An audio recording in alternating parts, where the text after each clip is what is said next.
Olá, turma, sejam todos muito bem-vindos à disciplina de Tecnologia das Construções 2. Eu sou o professor Renan Galvão. Nós estamos entrando aí na nossa unidade 4, essa é a nossa 9ª aula, então a gente já se encaminha para a unidade final da disciplina. O tema da nossa aula de hoje é normas de controle de qualidade na construção civil. Então, nessa unidade final, a gente vai falar principalmente aí sobre gestão da qualidade na construção civil, né? Na gestão de obras, gestão de qualidade, controle de qualidade na construção civil, ok?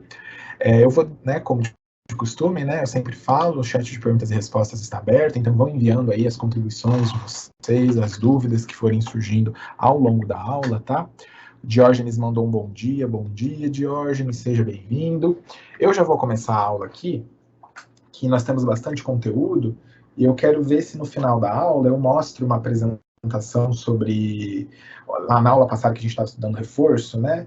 Eu falei sobre concreto reforçado com fibra, e aí eu tenho uma apresentaçãozinha com algumas características dos materiais que eu quero ver se a gente tiver tempo, a gente mostra no final da aula, tá bom? Bom dia para o Ed aí, que mandou um bom dia também para a gente.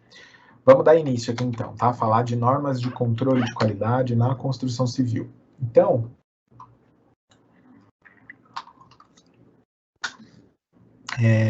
acredito que vocês já tenham falado, já tenham ouvido falar sobre a ISO 9001. A ISO 9001 é uma norma internacional, tá? Que vai versar sobre sistemas de gestão de qualidade, o chamado SGQ. Essa ISO 9001, ela pode ser aplicada em vários tipos de indústrias, tá? É uma norma bem abrangente. E na indústria da construção civil não seria diferente. A gente pode aplicar a ISO 9001 e receber, né, a certificação de ISO 9001 na construção civil, certo? Essa norma ISO 9001, ela contém as condições para a implantação do sistema de gestão da qualidade nas empresas, certo? Seguindo alguns princípios fundamentais. Foco no cliente, tá? Com uma liderança forte. Essa liderança forte é o sentido de líder que, né, alavanca a sua equipe em conjunto. Engajamento da equipe, uma equipe com uma comunicação muito clara e engajada. Tem foco também na abordagem do processo, na melhoria contínua desse processo, tá? Com tomadas de decisão baseada em evidência, tá? Então aqui, né, com a implantação do sistema de gestão de qualidade, do SGQ, a gente tem uma tomada de decisão baseada em evidência, não tem mais espaço para coisas de última hora, para improviso, tá? Para achismo, não. Aqui a gente sempre parte de evidências para tomada de decisão. E também gestão de relacionamento interpessoal entre os profissionais e entre a empresa e o cliente. Bom, além dessa ISO 9001, nós temos também o PBQPH, tá? Que é o Programa Brasileiro de Qualidade, tá? Da produção do setor da construção civil, tá? Ela é uma norma, né? Um programa que está voltado para a habitação, certo? Por isso que é eu sempre me embaralho com essa sigla. É PBQPH, tá? O H é de habitação, certo? E esse PBQPH, ele é um programa que ele surgiu há mais de uma década, ele surge lá em meados dos anos 2000, e foi um programa muito importante porque ele ajudou a alavancar o processo de qualidade, porque dentro desse programa a gente tinha diversos itens e diversas seções que, para as empresas se enquadrarem no PBQPH, ela tinha que se adequar às normas desse programa. Então, por exemplo, vamos pensar, uma construtora queria construir um condomínio de edifícios verticais, de pequenos edifícios verticais, ou um condomínio de edifícios térreos, né, de residências unifamiliares, e aí ele queria vender esses apartamentos e essas casas por meio dos programas de subsídio do governo, né? Então, para ele participar desses programas de subsídio, né, financiamento pela Caixa, né, para ele participar disso, ele tinha que atender todas as normas, todos os requisitos do PBQPH, tá? Isso alavancou os processos de industrialização do nosso setor, né, do nosso setor econômico, da construção civil. Isso alavancou a garantia de qualidade, tá, de habitabilidade das nossas edificações. Então, foi um programa muito fundamental, né, que é o Programa Brasileiro de Qualidade e Produtividade do Habitat. O H é habitat, tá? Ele está associado à edificação, à habitabilidade. Tá? Então, é um programa voltado para a construção civil que vai visar qualidade e produtividade das edificações e do setor econômico como um todo. Esse PBQPH, esse programa, controla o regimento do SIAC, que é o Sistema de Avaliação da Conformidade de Empresas de Serviços e Obras da Construção Civil. E é justamente esse sistema de avaliação, o SIAC, que fazia a avaliação das empresas por meio de normas aplicáveis à execução de obras com vistas à qualidade, conformidade do produto e modernização do produto no setor, tá? Então, o SIAC e o PBH e o PBQPH, eles não visavam somente ali verificar a qualidade e conformidade, não, eles tentavam promover, eles tentam promover modernização no setor, né? O PBQPH é vigente ainda. Bom, então, segundo a ISO 9001 e o PBQPH, né, as empresas elas precisam estabelecer, elaborar o seu sistema de gestão da qualidade. Tá? Então, para elaborar esse SGQ, geralmente, né, as construtoras vão contratar uma empresa especializada de consultoria para ajudar na implementação desse SGQ, mas se inicia essa elaboração por meio de um diagnóstico preliminar, tá, sobre o atendimento dos requisitos de qualidade no que diz respeito à situação atual da empresa, tá? Então, atualmente, o que vocês já atendem, né? Faz esse diagnóstico preliminar. Na sequência, você vai definir os subsetores e as obras abrangidas pelo SGQ, que você pretende implementar, assim como todos os processos envolvidos e a interdependência entre esses processos. Você não precisa aplicar o SGQ em todas as obras da consultora. Você pode começar por uma obra, vamos aplicar o SGQ nessa obra aqui e ver como que funciona, quais são os setores que você vai aplicar. Elaborar na sequência uma lista de materiais e serviços controlados, levando em conta as exigências do SIAC, porque você vai ter que controlar todos os materiais e os serviços que estão sendo, né, utilizados e realizados em obra. Na sequência, elaborar um planejamento com indicação de responsáveis, né, definir responsáveis, prazos, metas para a obtenção de cada certificação, porque quando você está elaborando o SGQ, você quer conseguir a certificação ISO 9001, né? Então você vai estabelecer quem é o responsável, né, por conseguir isso, quais são os prazos e as metas para conseguir essas certificações, estipulando métodos e critérios para o alcance dessas certificações e garantindo aí acesso às informações necessárias, né? Todos os processos da sua obra devem ser continuamente monitorados por meio de medições e análises e, para sua melhoria, devem ser estabelecidas ações com vistas aos resultados desejados. Então, uma etapa fundamental do sistema de gestão da qualidade é a análise, tá? E é a medição monitorar o desempenho de todo esse processo que você implementou. Tá? Se você não medir, não analisar, não fizer nenhum tipo de controle de medição, aí cada obra, né, cada construtora vai ter um índice específico, né? Isso vai depender do gestor que está elaborando esse SGQ. Você precisa estabelecer algum tipo de medição, né, de algum índice para você avaliar se a gestão de qualidade funcionou ou quais são os pontos de melhoria, né? O que pode ser melhorado. Você só consegue fazer isso se você estiver fazendo análise e medição, né? Monitoramento do seu processo. Bom, quais são aí os principais documentos, né, elementos do sistema de gestão da qualidade? Bom, nós temos o Manual da Qualidade, que é um documento da qualidade que vai conter os setores e as obras contempladas pelo SGQ, assim como os procedimentos, a sequência de etapas e a interdependência entre esses procedimentos. Nós temos, então, é o manual, tá? É ali quais são as obras, os setores que estão contemplados, quais são os procedimentos e como, né, qual é a sequência e a relação entre esses procedimentos. Aí nós temos a política da qualidade. Aí vai ser um documento que vai sintetizar os propósitos da construtora, né? É um documento, né, muito mais num nível ali teórico, tá? De demonstrar comprometimento da empresa com os requisitos e com a melhoria contínua do SGQ, né? Vai mostrar a estrutura hierárquica da empresa e do sistema de gestão de qualidade da empresa, vai apresentar as definições das responsabilidades e do plano de engajamento dessa equipe. A política da qualidade é uma das principais, dos passos iniciais, tá, para o desenvolvimento dessa SGQ.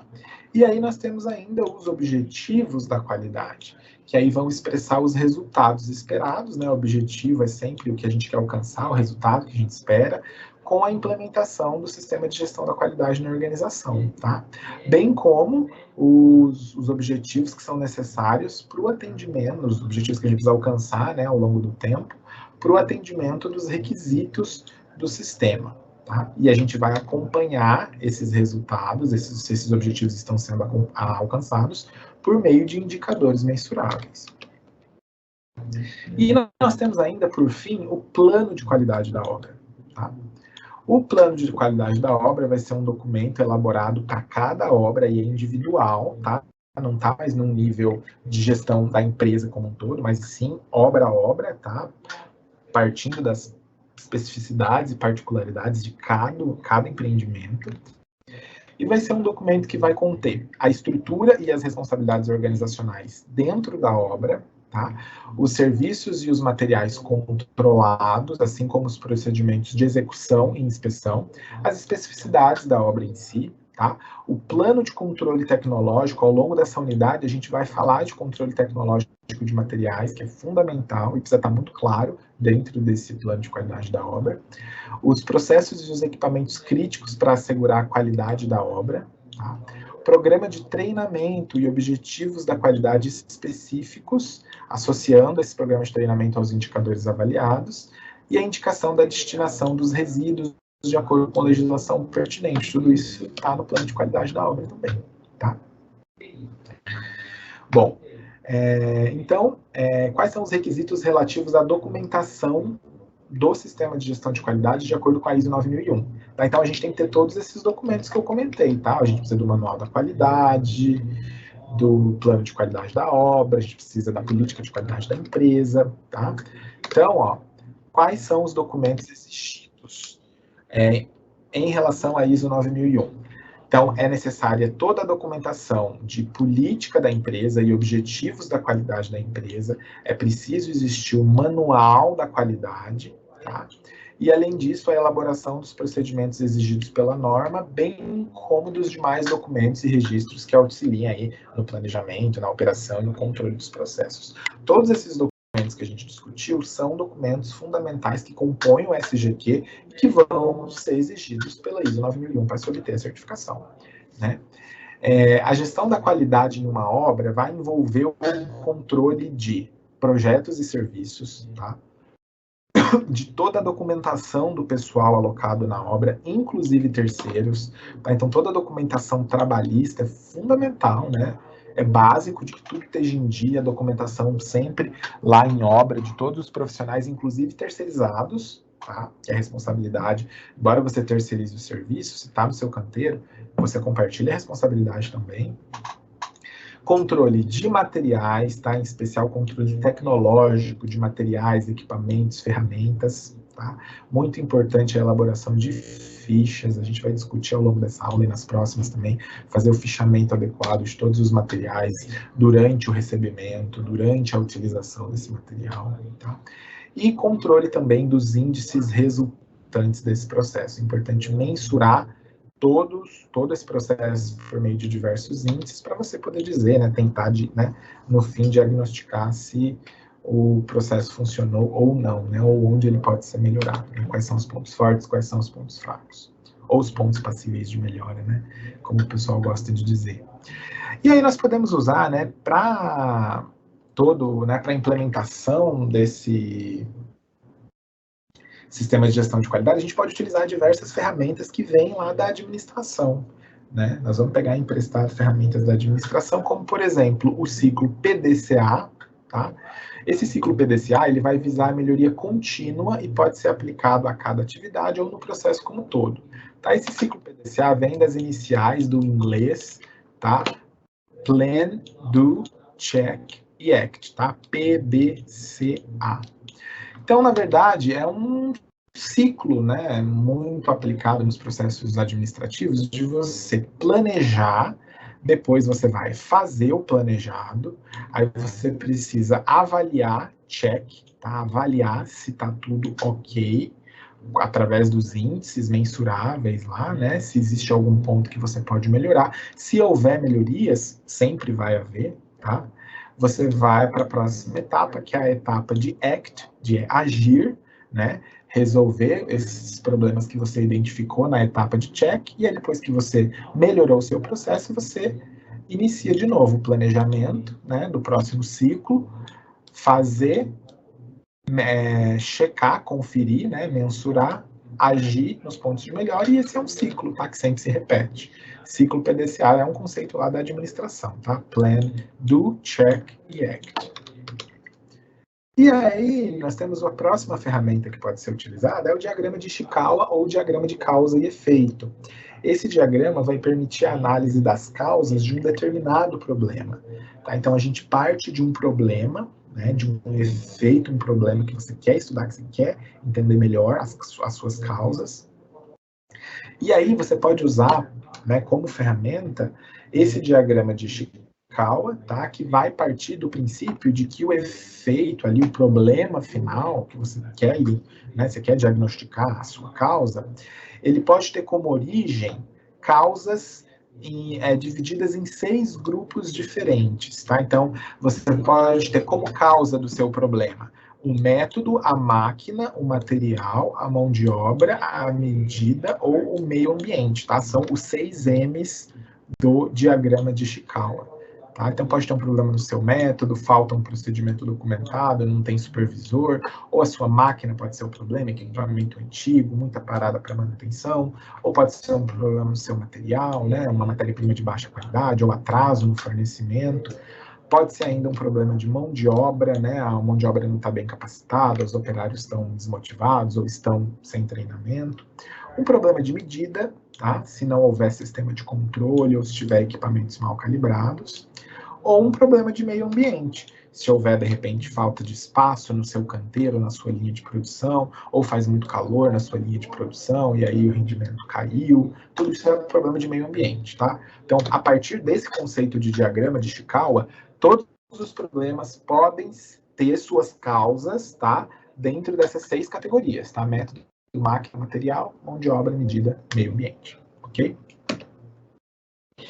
Uma outra ferramenta da administração que a gente pode utilizar é a ferramenta 5W2H, tá? Que vai auxiliar na definição da metodologia, do tempo, dos responsáveis, dos objetivos e dos recursos necessários para o desenvolvimento de uma tarefa. Tá? Então, esse 5W2H, na verdade, é você aplicar essas 7 questões que precisam ser respondidas para o desenvolvimento de alguma tarefa. Tá? Pode ser aplicado em qualquer coisa, numa escala micro, numa escala macro. Tá? Por que 5W2H? São as iniciais das perguntas que você faz, né? Então é what, who, where, when, why, how e how much. Ou seja, o que você, né? Você vai pegar uma tarefa, tá? Você tem uma tarefa ali, um processo que você vai aplicar na sua obra. O que é esse processo? Você precisa responder essas perguntas, tá? O que é esse processo?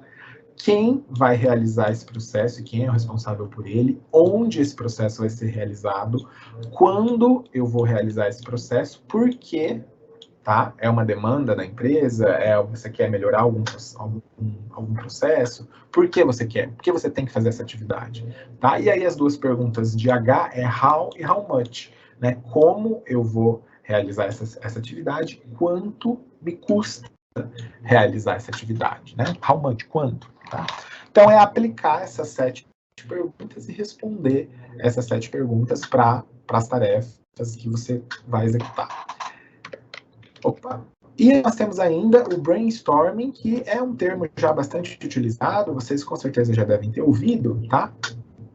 Que é uma ferramenta da administração. Na verdade, esse brainstorming, a gente pode fazer eu faria uma tradução livre aí, como uma tempestade de ideias, né?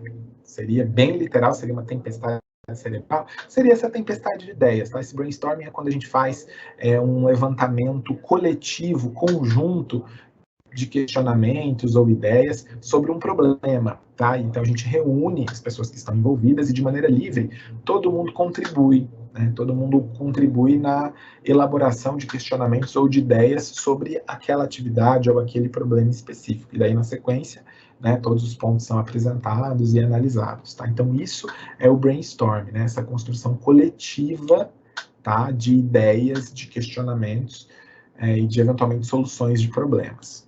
Okay? É um termo já muito utilizado, né? Um bom termo. A gente tem o diagrama de Pareto, tá, pessoal? Que é uma metodologia empregada quando se deseja expressar graficamente a importância relativa de diferentes itens, tá? Então, no diagrama de Pareto, a gente tem um gráfico, né? Nessa figura a gente consegue enxergar um gráfico de barras e também um gráfico que vai mostrar o somatório acumulado, né? Então, ele é interessante porque, por exemplo, eu mostro a importância relativa de um item em relação aos outros, tá? Então, por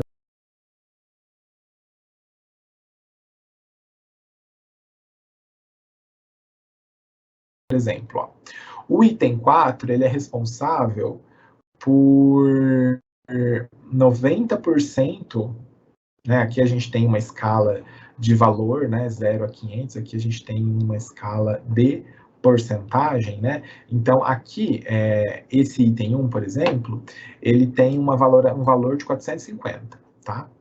E ele vai representar aqui, ó, mais ou menos, se eu rebater na coluna, no eixo de porcentagem, ele vai representar 45% do meu total. Então, a gente já vê de cara que o item 1 é o mais importante de toda a minha série de itens, né? Aí eu venho para o item 2, que tem um valor aí próximo de 250, né? E que vai representar aí, né, se a gente...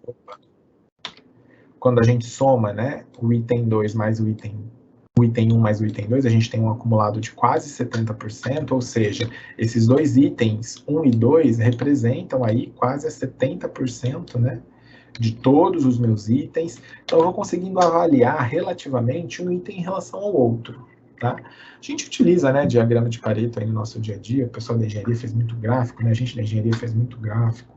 Então, a gente é um conceito, né, um diagrama muito comum para o pessoal da administração. Pessoal, dúvidas até aqui? Como eu encerrei essa parte de conceitos da administração e de sistema de gestão da qualidade, eu vou entrar agora, tá? Num item a gente abordou, né? A ISO 9001, PBQPH, os principais documentos de um sistema de gestão da qualidade. Agora eu vou falar de controle tecnológico de materiais, tá? Então, por isso que eu vou abrir um momentinho para dúvidas, para a gente encerrar esse primeiro bloco, e na sequência eu volto discutindo controle tecnológicos de materiais, ok? Controle de desempenho de materiais. Eu vou abrir um momentinho para dúvidas, então eu volto já. Vou dar uma olhada no chat de perguntas e respostas, ok, pessoal? Volto já.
Pessoal, vamos voltar da aula. Agora a gente vai entrar em controle tecnológico de materiais, né? A gente recebeu uma mensagem do Diógenes. Muito obrigado, Diógenes. Diógenes falou muito legal. Queria que você fosse professor de gestão de projetos, tem que relembrar tudo isso. Diógenes, vocês já tiveram gestão de projetos, né? E principalmente essa parte final, que a gente vai falar de gestão de qualidade, controle tecnológico, muitos conceitos foram vistos já em gestão de projetos, né? Então, se dá uma passada lá mesmo, pega lá o livro de gestão, dá uma passada, que essas ferramentas da administração, vocês já viram tudo lá, né? Mas são ferramentas bem tranquilas também, tá? Agora, muito obrigado, Diógenes, fico muito feliz de ver sua mensagem, tá? Agora a gente vai entrar na parte de controle tecnológico, tá? Então nós vamos falar de desempenho de materiais e como a gente faz esse controle, certo? Porque agora é uma parte de gestão de obra mesmo, né? De controle de materiais, controle da qualidade em obra, tá? Então, a gente precisa mudar um pouco a nossa visão de que o controle de materiais só diz respeito à gestão de estoque, tá? Controle de materiais é o que? Não, é manter um bom controle de estoque. Não, não é somente isso, né? Controle de materiais é gestão de estoque, mas é também controle de qualidade desses materiais, porque a qualidade dos materiais vai impactar diretamente a qualidade do produto final. Né? Então, não é só garantir que você sempre vai ter um estoque com material suficiente para a produção daquela semana, né? Enfim. Mas não, será que esse material tem qualidade? Será que eu estou avaliando de tempos em tempos, ali a palavra me fugiu agora, né? Com uma periodicidade adequada esse material? Será que eu estou fazendo o controle de qualidade disso? Boa parte da perda na produtividade diária pode ser um reflexo de mau armazenamento, problema no fornecimento dos materiais, tá? Condições de canteiro, e tudo isso pode ser minimizado se houver uma boa gestão de canteiro de obra. Bom, na aquisição dos insumos, né, aqui a gente vai falar em geral, né, como as companhias, né, as empresas de construção civil vão trabalhar, tá? Na aquisição dos insumos, o documento de referência vai ser a ordem de compra, né? E o planejamento da compra tem que ser antecipado por meio de um controle adequado de estoque, tá? De maneira que não falte o material no momento que ele precisa ser usado, certo? Porque, pensa, se eu tenho os meus trabalhadores, meus funcionários em canteiro, para começar a alvenaria ali do segundo pavimento, né? E aí não tem bloco cerâmico, esses funcionários vão ficar com tempo ocioso, né? Então não pode, a gente não é, isso é um princípio básico, a gente não pode deixar faltar material, né? Então tem que fazer um bom controle de estoque, fazer um planejamento de compra antecipado, tá? Além disso, né, o adequado controle de estoque vai minimizar compras desnecessárias, tá? Então não precisa comprar em excesso para ficar armazenando para muito tempo, e às vezes o canteiro vai, né, um ambiente mais hostil vai acabar, né, degradando esse material muito antigo, muito tempo armazenado. Então não é bom você manter um estoque muito alto, mas você não pode deixar faltar insumos, né? Os colaboradores que movimentam os materiais internamente, que fazem o transporte interno de materiais, também precisam ser treinados e acompanhados para que esses materiais não se danifiquem durante esse processo, né? Então, tudo isso é gestão da qualidade, né? A gestão dos materiais e dos equipamentos em uma obra vai se dar por meio de uma central, tá? Com funcionários responsáveis pelas compras. Então, o gestor do almoxarifado ali, o encarregado do almoxarifado, do estoque, ele vai, né, fazer essa solicitação de compra para a central de compra. Quem faz a compra é essa central, que aí sim vai emitir essa ordem de compra e devolver para a obra. Tá? Então, geralmente, você tem uma equipe, funcionários que são responsáveis somente pelas compras, tá? E essas compras serão feitas a partir de uma solicitação de um formulário específico preenchido pelo gestor de estoque, tá? O gestor de estoque, o gestor da obra vai aprovar o que o encarregado do almoxarifado solicitou, vai autorizar, aprovar essa solicitação, e aí a requisição de compra vai ser enviada para a central de compras, que vai fazer a compra junto ao fornecedor e vai emitir uma ordem de compra, e essa ordem de compra é devolvida para a obra para, né, ter essa ordem de compra em mãos no momento do recebimento do material. Tá? A recepção do material na obra é de responsabilidade do encarregado do almoxarifado, né, que vai conferir se as especificações do que está sendo entregue está de acordo com o que foi comprado, né? Lá vai estar com a ordem de compra na mão, né? Então ele vai estar conferindo se o que está recebendo está de acordo com o que foi comprado, assim como a integridade do material, a qualidade do material.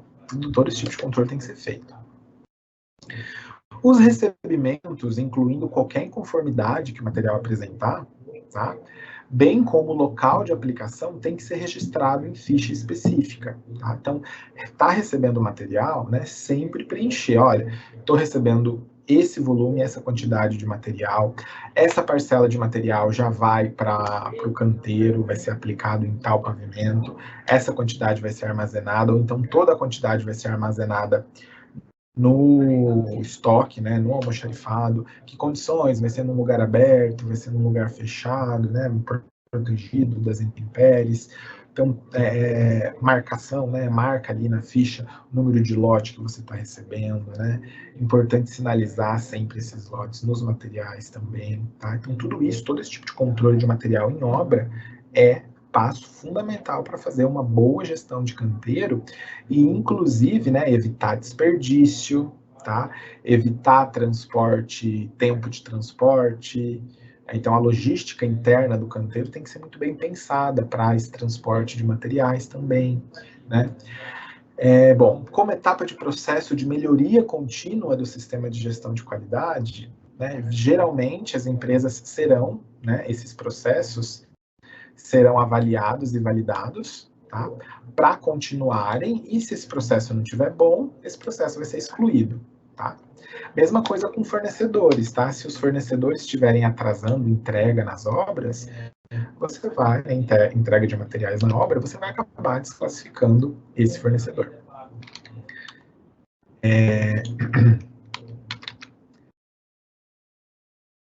Faz parte do controle de recebimento, tá?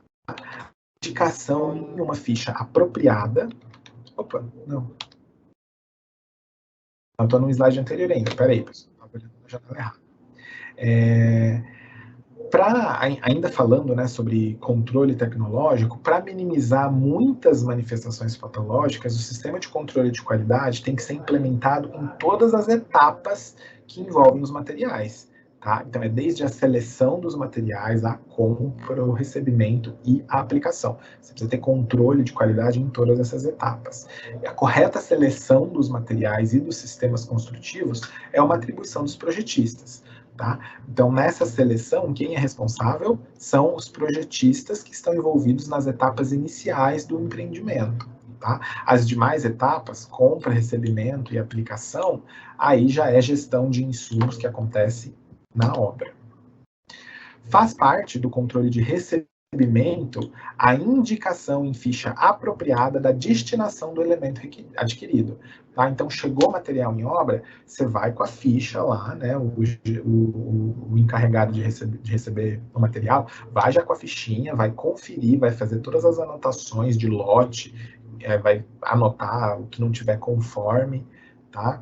E vai anotar onde que esse material vai. Ele vai para o estoque ou ele vai para a obra? Se for concreto, né? Recebeu um caminhão de concreto, tá? Você vai ter que anotar lote, escrever o destino, tá? Inclusive onde que esse concreto vai ser aplicado. Ah, vai ser aplicado na laje do terceiro pavimento, tá? Porque depois você precisa fazer rastreabilidade desse material. Se você controla onde os materiais da obra estão sendo aplicados, você consegue rastrear esse material depois. Isso é muito importante. A gente vai discutir recebimento de concreto daqui a pouco, tá?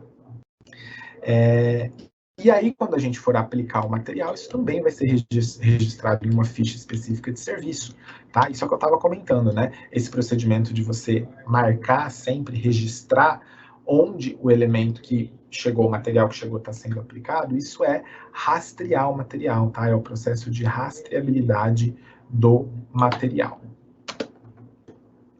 Sempre que necessário, a construtora vai contratar serviços especializados de laboratórios para fazer análise dos materiais, né, ensaio e análise dos materiais empregados na obra, principalmente em caso de concreto. Tá? Mas concreto a gente discute já, no último slide da aula. A NBR 15575 de 2013, ela estabelece como demandas dos usuários a segurança, habitabilidade e sustentabilidade. Tá? Então, lembra lá, a norma 15575, nós já estudamos, é a norma de desempenho das edificações, tá? Uma norma muito importante, que foi um marco aí para a indústria da construção civil, porque ela estabeleceu normativamente, tá, garantias de habitabilidade para as nossas edificações. Tá? Então, não é somente segurança estrutural, tá? É segurança, habitabilidade, condições de habitabilidade adequadas, tá? Uma dignidade mínima para o usuário, né? E sustentabilidade também, tá? A norma, ela exige, né? Ela tem essa visão voltada para a sustentabilidade também. Quanto à segurança, né? A norma, ela vai pensar na segurança estrutural, tá? Segurança contra incêndio e segurança no uso e na operação, né? As minhas instalações elétricas estão seguras, né? Estão aterradas, né? Foi tudo feito com cuidado. Os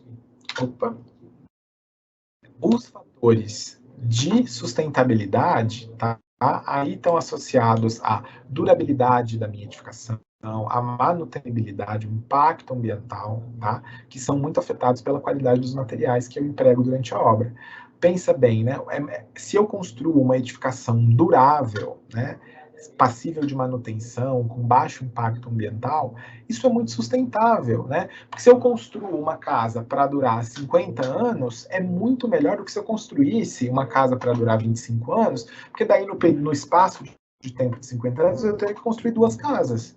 Né? Então, claro que o impacto de se construir 2 casas é muito maior do que se eu construísse uma única casa, né? Garantindo aí sua durabilidade, né?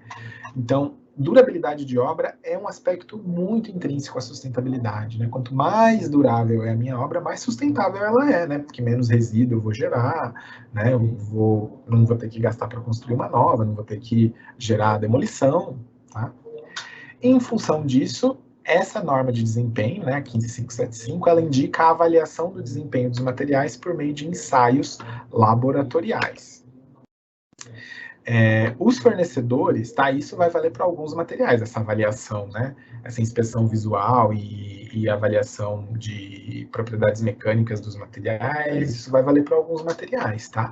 Para outros, os fornecedores próprios vão apresentar os resultados do desempenho de seus produtos.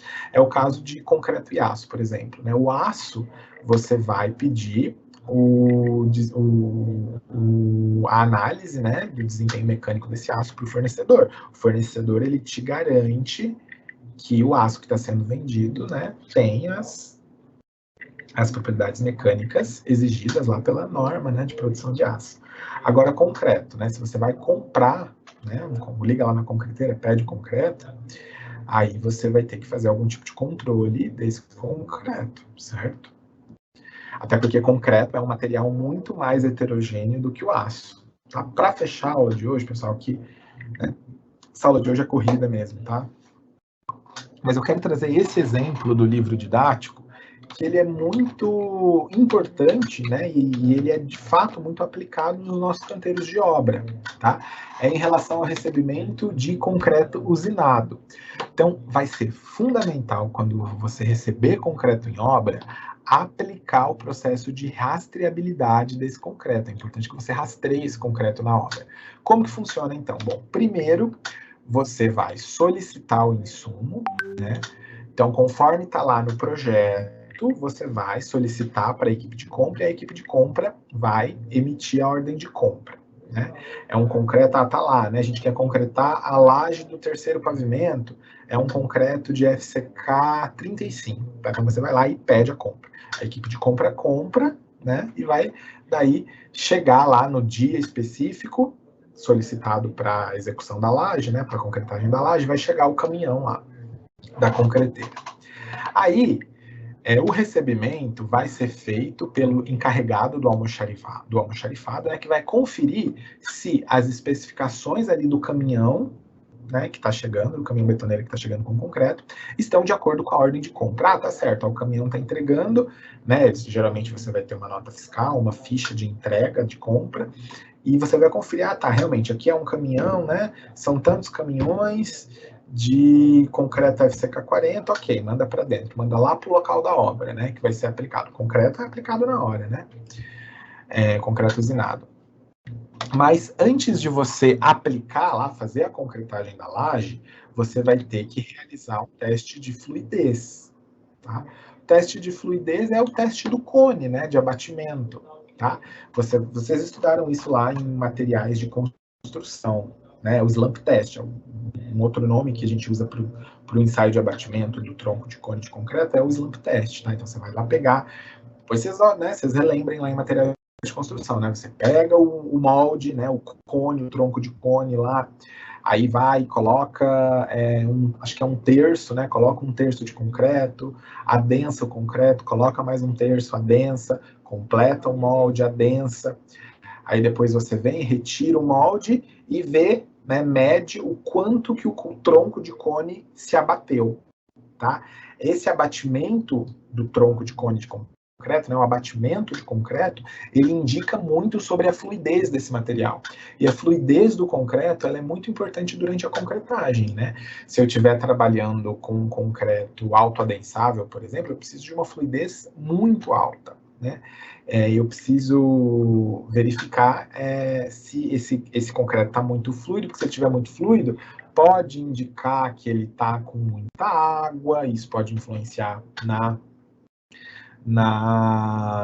resistência. Ao mesmo tempo, eu preciso de um concreto com uma fluidez adequada para que ele preencha toda a forma do meu concreto, né? Eu não posso ter um concreto muito seco, né? Aquela maçaroca, porque daí eu não vou nem conseguir trabalhar com um vibrador para adensar o meu concreto, né? Então, geralmente, quando a gente compra concreto, a gente compra o concreto para um FCK específico e para um slump test específico também, tá? Para um valor de slump específico, tá? Bom, falei demais, né? Vamos dar sequência. Ó, aprovado no teste, tá? Esse concreto que você recebeu, aprovado no teste de fluidez, né? No slump test, você vai moldar corpos de prova que serão enviados para laboratório para realização de ensaios mecânicos, né? Romper esses corpos de prova, tá? Fazer os ensaios lá, principalmente de compressão, de ruptura a compressão, para você, né, verificar se de fato o FCK que você comprou é o FCK que você recebeu, tá? Então, o encarregado, né, vai moldar esses corpos de prova, daí você, né, vai mandar depois para um laboratório para fazer esses ensaios, e aí o encarregado, então, ele vai anotar na ficha de recebimento a destinação desse material, qual peça estrutural esse concreto com que foi aplicado, tá? Então, no nosso caso, a laje do 3º andar, tá? Os corpos de prova vão, então, ser enviados para a empresa responsável pelo controle tecnológico, lá para o laboratório que vai fazer os ensaios mecânicos, e o gestor da obra vai acompanhar os resultados desse rompimento, né, os resultados dos ensaios mecânicos com concreto, para verificar se o material está conforme ou não. E por isso é importante a gente fazer essa rastreabilidade do concreto, anotar qual peça estrutural em que esse concreto foi aplicado, justamente para que, se houver problema nesse concreto, né, eu recebi os resultados aqui dos ensaios de ruptura, né, os ensaios mecânicos aqui, e eu precisava de um concreto FCK 35, eu acabei utilizando um 25. E agora, né? Não estava em conformidade. Agora, o que você vai fazer? Você vai ter que contatar um engenheiro estrutural, né, para verificar se um concreto de 25 ainda passa, né, nas solicitações dessa laje ou não. Você vai ter que fazer algum tipo de reforço, e aí você vai atrás da concreteira também que te vendeu um concreto errado, né, porque eles têm responsabilidade sobre isso. Tá? Agora, se você não faz controle de qualidade, não molda corpo de prova, tá? Não confere se o FCK está adequado, ou se você não anota onde você concretou isso. Depois você recebe o resultado, o concreto não passa, né, não está conforme, e agora, onde é que você aplicou isso na sua obra? Né? Você não sabe se foi pilar, não sabe se foi viga, não sabe se foi laje, não sabe sabe se foi qual pavimento, né? Então é muito importante, pessoal, essa rastreabilidade de materiais, tá? Em especial, concreto usinado, tá? Fundamental, concreto em geral, tá? Bom, pessoal, falei demais, tá? É hora de dúvidas. A gente não vai ter tempo de ver aquela apresentação sobre reforço de estrutura, tá? Com reforço com fibra, tá? Concreto reforçado. A gente não vai conseguir ver, mas eu trago na próxima aula, tá, pessoal? Eu vou trazendo essa apresentação, em alguma aula a gente consegue ver, tá? Porque nós temos 3 minutos e nós temos algumas dúvidas aqui, tá? Então vamos deixar para a próxima aula, tá? Mas depois a gente vê, tá? Eu prometo que eu mostro, nem que seja rapidamente, aí 5 minutinhos finais da aula a gente consegue estudar, tá? Bom, o Ed mandou a seguinte contribuição, que é muito importante, tá? Ele falou o seguinte: a comunicação na gestão da compra é muito importante para não haver atraso, né, devido a esse erro. E nesse negócio de compra tem muito isso, né? Sempre quando atrasa, né, chegou num limite ali onde não tem material, algum material para obra, sempre um tenta empurrar a desculpa para o outro, né? É muito engraçado isso, né? Ou é o funcionário que não avisou o encarregado que estava faltando, ou é o encarregado que não viu, e aí ou então é o encarregado que mandou com antecedência para a equipe de compra e foi a equipe de compra que não mandou, e a equipe de compra vai devolver a culpa para a obra, e fica nesse empurra-empurra de culpados, né? Mas o fato é que essa comunicação, né, porque essa comunicação tem que ser clara, direta, tá? Entre o encarregado do almoxarifado com a equipe que está na obra ali, né? Fazendo as coisas, tá? Essa comunicação precisa ser clara e desse encarregado com o setor de compras também, né? Ele vai ser um intermediário. E ele precisa fazer uma boa gestão, né? Então tem que ter uma comunicação muito clara e com muita antecedência. Tá? Por isso que planejamento é a palavra-chave, né? Antecedência, para a gente não chegar na condição limite de faltar material em obra, né?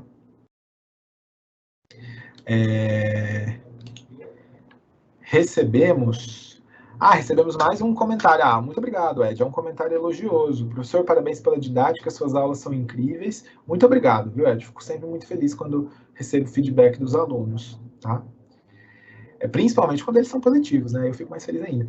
Aí o Ed perguntou, relativo a esses slides, eu tenho acesso? Então, o Ed, não tem acesso porque a gente não manda, não disponibiliza os slides nas disciplinas DIs, tá?